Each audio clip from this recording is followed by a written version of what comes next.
তো বন্ধুরা, আজকে শনিবারের বাজার।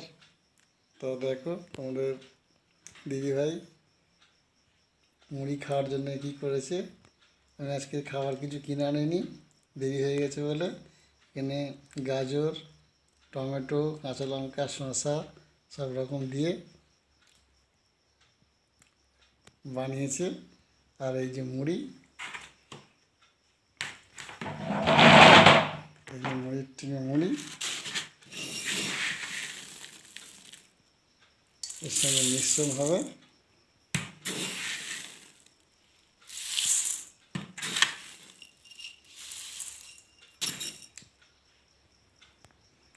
এখন এই মুড়ি এর সঙ্গে মিক্সড করে এখন টিফিনটা খাওয়া হবে, সন্ধ্যের টিফিন। তোমরা সন্ধ্যে কি টিফিন করছো জানিও কমেন্ট করে। টাটা, দেখা হবে।